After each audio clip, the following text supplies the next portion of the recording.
Hello, hello. Ito na naman kami nagbabalik ang aming panggugupit. Ang aming gugupitan ngayon, hindi lang isa kundi tatlong mahaba, makakapal at super good quality na buhok. At ito ang aming unang gugupitan.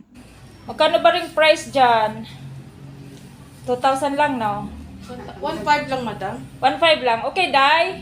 Oo, 1,500. 1,500. 1.5. Yan ang ginagamit namin pang hair extensions. Kaya pinipilahan at dinadagsa kami ng mga customers galing pa iba't ibang lugar.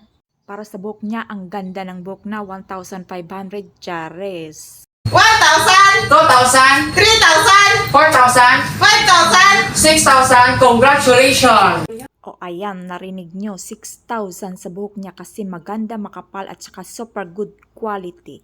Pagkatapos namin kunin ang buhok, aayusin ulit. Yan si Kal, taga-ayos ng gupit pagkatapos kunin ang buhok.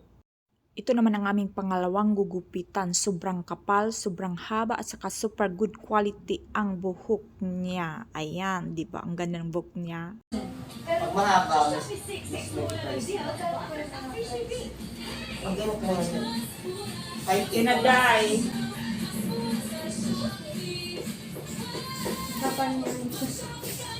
Kasi depende yun sa quality. Ang pinakamahal, kung magkano ang nagbali kung pinakamahal. Ayusin naman ganito. Nanay, pangit mo yan. Ala, ang ganda. Madalang akong mag-chocolate. Tawad ako. Ba naman ah? Tawad ako. Oh, Nasa 5 years kung meron ka sa pinapila. Yung Oh, pangit. every 5 years, may 6,000.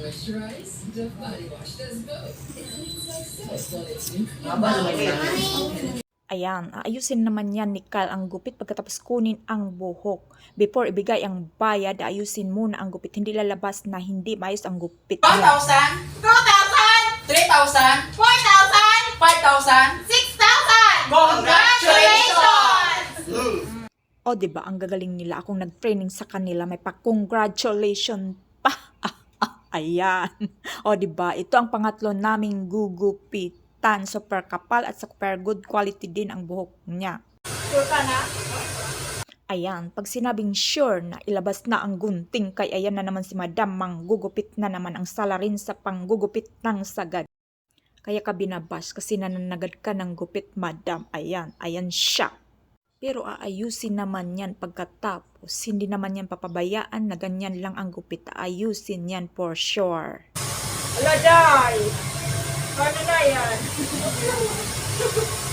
Okay lang yan kasi ayusin naman ang gupit at saka nagupitan na siya. Kumita pa siya sa buhok niyang mahaba kaysa wala namang bayad at saka itatapon lang ang buhok na nagupit. 1,000, 2,000, 3,000, 4,000, 5,000. Congratulations! 1,000, 2,000, 3,000, 4,000, 5,000. Congratulations!